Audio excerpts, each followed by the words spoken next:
حضرت داؤد علیہ السلام کی قوم بندر کیوں بنی؟ کیا وہ بندر اب بھی موجود ہیں یا نہیں؟ دیکھیے اس ویڈیو میں۔ حضرت داؤد علیہ السلام کی قوم کے 70,000 افراد دریا کنارے ایلا نامی بستی میں رہا کرتے تھے۔ ان لوگوں کو اللہ تعالیٰ نے بے شمار نعمتوں سے نوازا تھا، لیکن یہ اللہ کی عبادت سے محروم ہو گئے اور اللہ کی مخلوق پر ظلم کرنے لگے۔ تو یوں اللہ تعالیٰ نے ان کو خبردار کیا کہ ہفتے میں ایک دن یعنی ہفتے کے دن شکار مت کیا کرو۔ اتوار سے لے کر جمعہ تک تم جتنا چاہو شکار کر سکتے ہو، لیکن ایک دن اللہ کی عبادت اور مخلوق پر امن کے لیے رکھ دو۔ یہ تو اللہ نے ان کا امتحان لینا تھا۔ وہ اتوار سے لے کر جمعہ تک مچھلیاں پکڑتے تو مچھلیاں زیادہ مقدار میں ہاتھ نہ آتیں، اور ہفتے کے دن سمندر کو دیکھتے تو اس میں بہت زیادہ بڑی بڑی مچھلیاں نظر آتیں۔ ان میں سے ایک شخص کو شیطان نے ورغلایا کہ پریشان کیوں ہوتے ہو، میں تمہیں ایک ترغیب دیتا ہوں، اس پر عمل کرو تو شکار سے بھی محروم نہیں ہوگے اور اللہ بھی ناراض نہیں ہوگا۔ تو پس شیطان کے کہنے پر اس شخص نے ہفتے کے دن کانٹا لگا کر ڈوری کو سمندر میں ڈال دیا تاکہ مچھلیاں پھنسیں، اور شیطان نے کہا کہ ان مچھلیوں کو تم اتوار کے دن نکالنا تاکہ ہفتے کی حرمت بھی باقی رہ جائے اور تمہارا شکار بھی ہو جائے۔ تو شیطان کی بتائی ہوئی ترغیب پر ہفتے کے دن مچھلیاں پھنستی رہتیں اور وہ اتوار کو نکال کر مزے سے پکا پکا کر کھاتا۔ جب آس پاس کے لوگوں نے پوچھا تو وہ ان کو بھی یہ ترغیب بتانے لگا، اور اس طرح کچھ لوگ مچھلیاں پکڑنے کے لیے ہفتے کے روز جال بچھا دیتے اور اتوار کے دن نکال لیتے۔ کچھ لوگوں نے تو چھوٹی چھوٹی نالیاں اور تالاب بنا لیے تاکہ ہفتے کے روز مچھلیاں ان میں آ جائیں اور وہ اتوار کو نکال لیں۔ اس گاؤں میں کچھ اللہ کے خاص بندے تھے، وہ کہنے لگے، اے لوگو، اللہ نے ہفتے کے دن شکار منع فرمایا ہے۔ یہ جو تم جال پھینکتے ہو اور چھوٹے چھوٹے تالاب بنائے ہوئے ہیں، ان میں اگر ہفتے کو مچھلیاں پھنستی ہیں تو وہ شکار ہفتے کا ہی ہوگا۔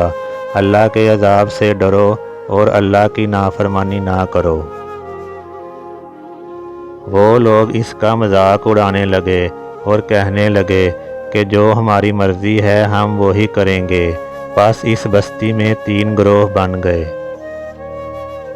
70,000 لوگوں میں سے ایک وہ تھے جو نافرمان لوگوں کی اصلاح کرتے تھے، اور دوسرے وہ تھے جو نفرت کرتے تھے اور خاموش رہتے تھے، اور تیسرے وہ گمراہ لوگ تھے جو اللہ کی نافرمانی کر رہے تھے۔ تو یوں نیک بندوں نے بستی کے بیچ میں ایک دیوار کھڑی کر دی اور فرمان نافذ کیا کہ جو اللہ کے نافرمان لوگ ہیں وہ اس طرف ہو جائیں، اور جو اللہ کے احکام ماننے والے ہیں وہ اس طرف ہو جائیں۔ وہ لوگ بار بار ان سے کہتے کہ اللہ کے عذاب سے ڈرو، قوم لوط کا جو حشر ہوا ہے اس سے عبرت حاصل کرو، اللہ کی نافرمانی نہ کرو، ورنہ تم پر بھی اللہ کا عذاب نازل ہوگا۔ وہ سارے نافرمان جن کی تعداد تقریباً 12,000 تھی، وہ ہنستے رہتے اور کہتے کہ یہ تو کتابی باتیں ہیں، ہم پر کوئی عذاب نازل نہیں ہوگا۔ پس جو اللہ کے نیک بندے تھے وہ دیوار کے ایک طرف ہو گئے، اور جو نافرمان بندے تھے وہ دوسری طرف ہو گئے۔ وہ نافرمانی میں پوری رات ہنستے رہتے اور مذاق اڑاتے رہتے، اور اللہ کے خاص بندے دیوار کے اس طرف اللہ سے معافی مانگتے رہتے۔ ایک دن جوں ہی صبح کا سورج طلوع ہوا، ایک بندہ اٹھا، اس نے محسوس کیا کہ دیوار کے اس طرف سے کسی انسان کی آواز نہیں آ رہی۔ اس نے دیوار پر چڑھ کر اس طرف دیکھا تو کیا دیکھتا ہے کہ سارے کے سارے لوگ بندر کی شکلوں میں تبدیل ہو چکے تھے اور بندروں کی حرکات کو انجام دے رہے تھے۔ پھر سارے لوگ دیوار پر چڑھ کر بندروں کو دیکھنے لگے۔ ان سارے لوگوں میں سے جو ان کے رشتہ دار تھے انہوں نے اپنے رشتہ داروں کو کپڑوں سے پہچان لیا۔ وہ چیخ چیخ کر رونے لگے اور اللہ سے معافیاں مانگنے لگے، لیکن اللہ کا عذاب جب آتا ہے تو وہ ہو کر رہتا ہے۔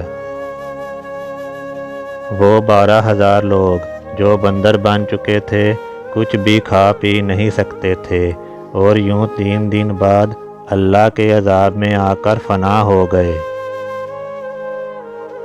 بے شک اللہ ان لوگوں کو پسند نہیں کرتا جو اللہ کی نافرمانی کرتے ہیں۔ اللہ ہم سب کو اپنا نیک بندہ بنائے، آمین۔